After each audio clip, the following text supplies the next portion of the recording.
Good evening दोस्तों। मैंने सोचा आज कुछ अलग, कुछ मुख्तलिफ सब कुछ आपके सामने पेश करूं।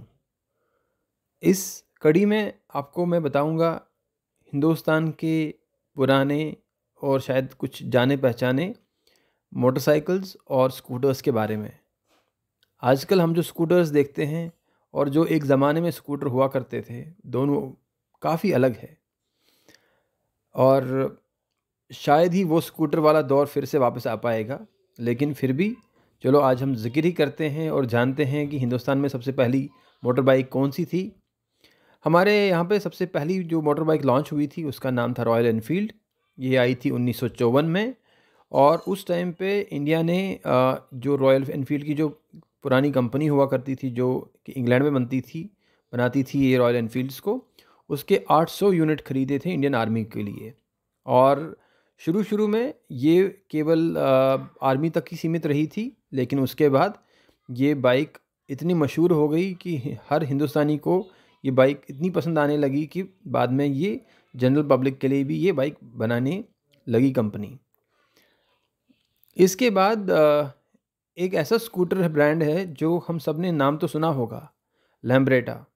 ये लैम्ब्रेटा ब्रांड ऐसा था कि जिसके दिमाग से गुज़रता था वो सोचता रह जाता था कि यार क्या स्कूटर है ये। स्कूटर इंडिया लिमिटेड एक कंपनी थी जिन्होंने इसकी इनोसेंटी थी, एक कंपनी जो इटली की कंपनी थी जो ये लैम्ब्रेटा बनाती थी। उनसे ये एक्वायर किया था इसकी सारी लाइसेंस और इसकी मशीनरी। और इंडिया में इन्होंने विजय डुलक्स के नाम से 1972 में लॉन्च कर दी। यही विजय डुलक्स जो था, इसका जो अंतर्राष्ट्रीय मार्केट में इन्होंने जो ब्रांड लॉन्च किया था उसका नाम था लैम्ब्रेटा GP 150। 150 सीसी इंजन वाली ये बाइक थी जो करीबन 56 किलोमीटर पर लीटर की फ्यूल इकनॉमी देती थी।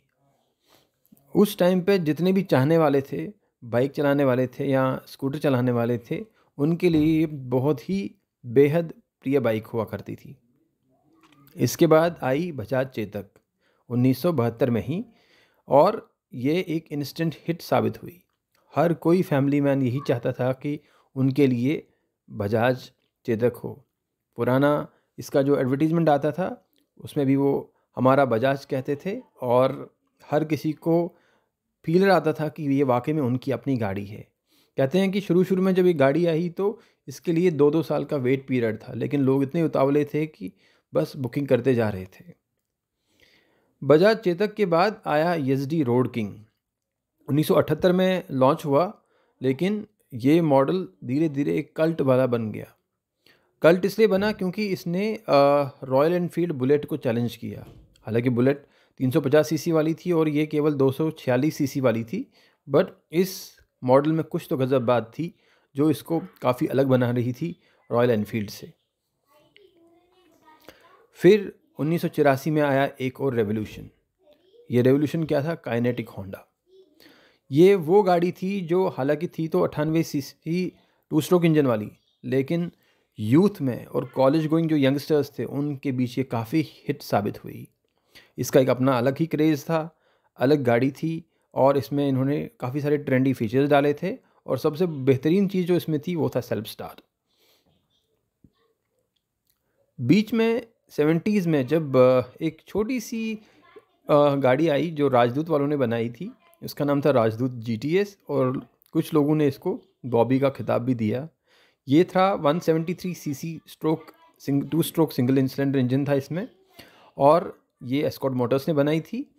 और इसकी खासियत ये थी कि थी तो ये छोटी, और ये बॉबी हिट मूवी जब आई थी 1973 में, तो ऋषि कपूर साहब ने इसको चलाया था उसमें, और उसके बाद ये काफ़ी प्रचलित हुई, काफ़ी हिट साबित हुई, और इसका नाम लोगों ने राजदूत GTS बॉबी करार दिया।